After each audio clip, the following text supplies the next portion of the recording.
Salam à tous. Il y a des questions que l'on se pose même plus, car cela nous paraît normal. Normal comme respirer. Alors, pourquoi respire-t-on? On peut répondre à juste titre pour vivre, ou bien parce que nos cellules ont absolument besoin de l'oxygène contenu dans l'air.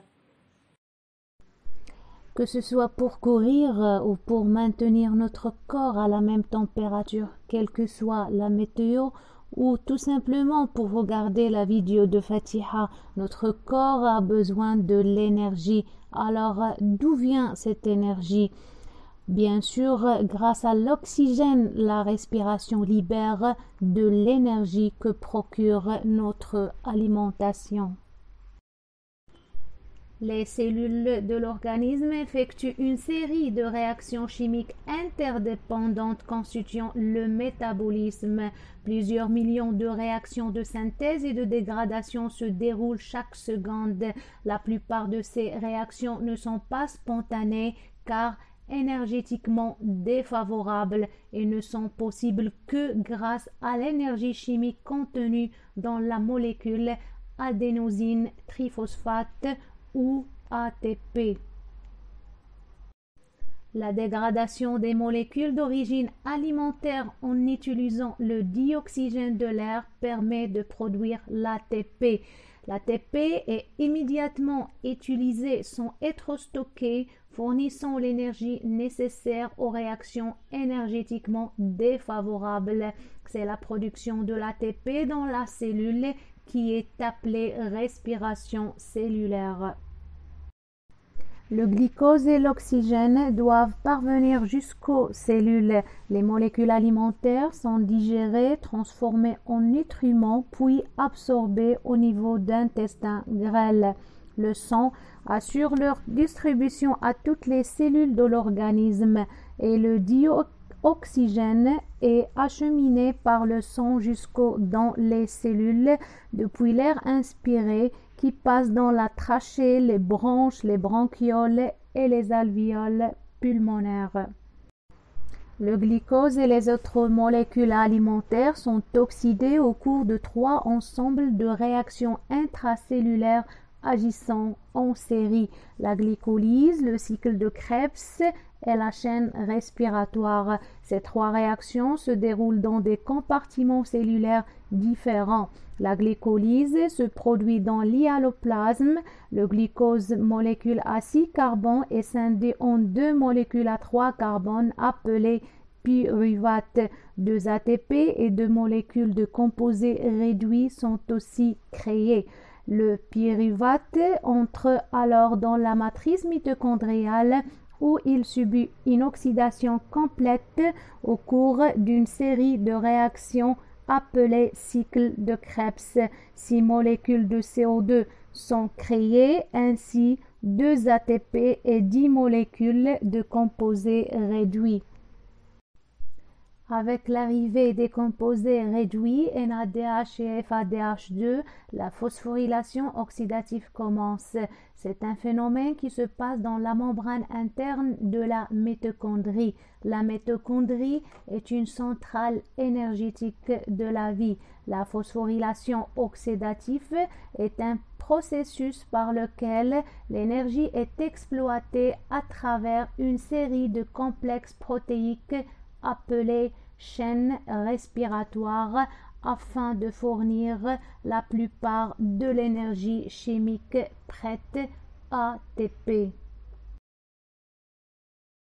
La chaîne respiratoire est une série de transporteurs d'électrons et aussi de protons. Ils sont situés tous dans la membrane interne de mitochondrie. Ces transporteurs sont constitués pour l'essentiel de protéines et les propriétés d'oxydoréduction sont dues au groupement prostétique qui y sont associés. Toutes les protéines ayant un groupement prostétique s'assemblent et forment un complexe de masse moléculaire élevée. La plupart d'entre elles sont organisées en 5 grands complexes appelés 1 à 5. Il y a aussi 2 transporteurs indépendants et mobiles, l'ubiquinone et le cytochrome C. NADH et FADH2, en langage chimique, hydrure de nicotinamide, adénine dinucléotide et dihydroflavine, adénine dinucléotide. Ce sont des coenzymes d'oxydoréduction provenant d'autres étapes de la respiration cellulaire. Ce sont des molécules riches en énergie, porteurs d'électrons réduits de haut potentiel de transfert énergétique.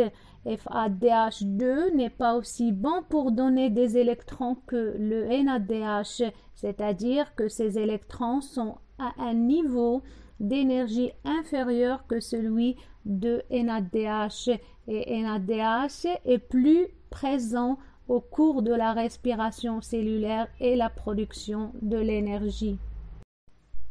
Regardons maintenant de point de vue énergétique. Pour cela, considérons l'enthalpie libre des réactions de transfert d'électrons le long de la chaîne respiratoire.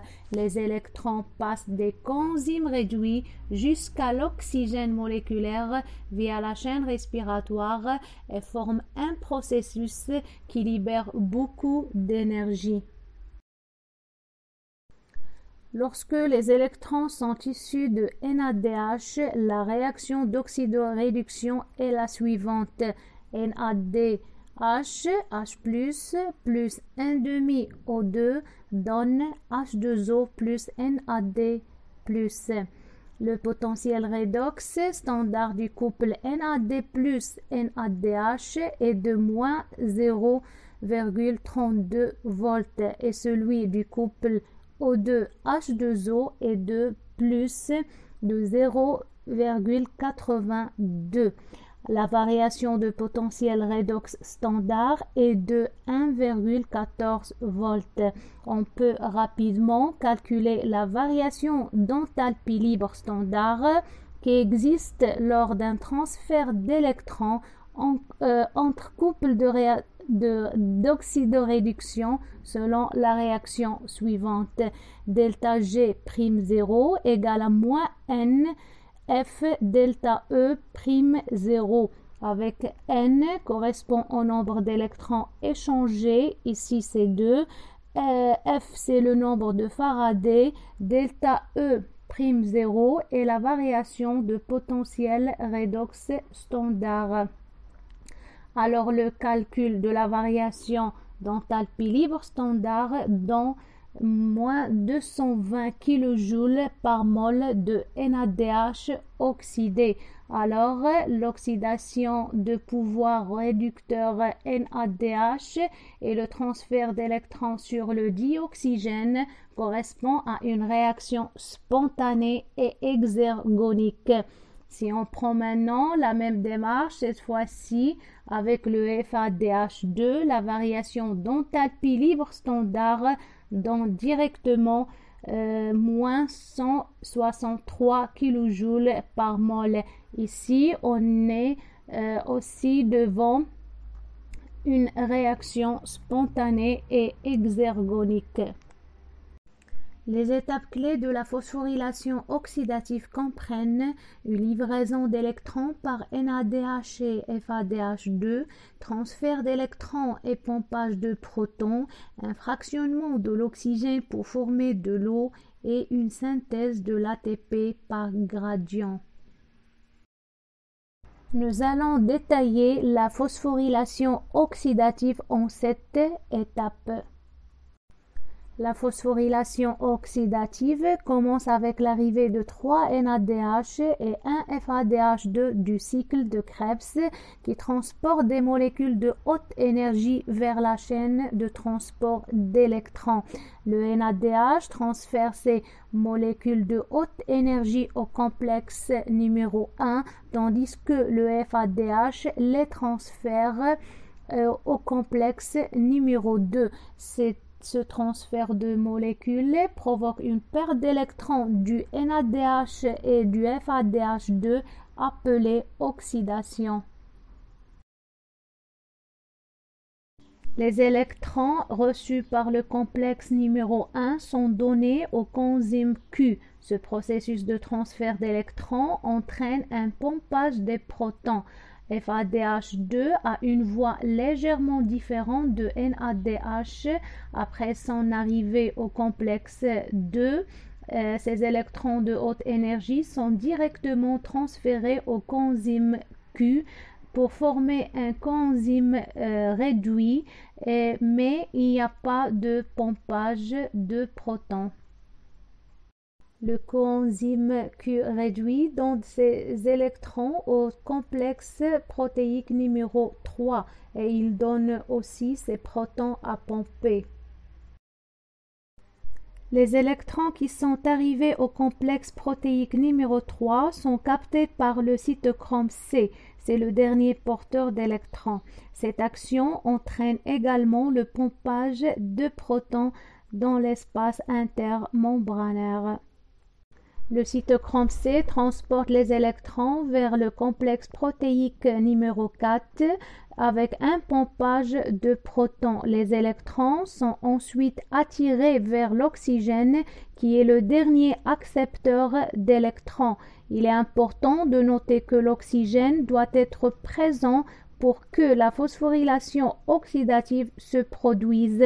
L'eau se forme lorsque l'oxygène reçoit les électrons et les protons à l'intérieur de la cellule. Après l'oxydation du NADH et du FADH2, un gradient électrochimique est créé, c'est-à-dire qu'il existe une différence de charge électrique entre les deux côtés de la membrane mitochondriale interne. Lorsqu'il y a une forte concentration de protons à l'extérieur de la membrane mitochondriale, les protons sont poussés à travers l'ATP synthase. Ce mouvement de protons fait tourner l'ATP synthase et lie l'ADP et PI, produisant ainsi de l'ATP. C'est ce qu'on appelle la chimio-osmose.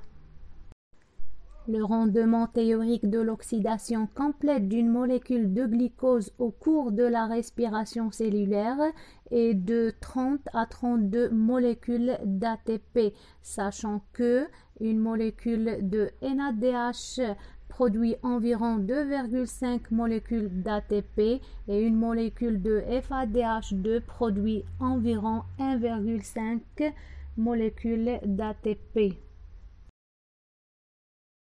Je vous remercie, Dr Fatiha El Hilali.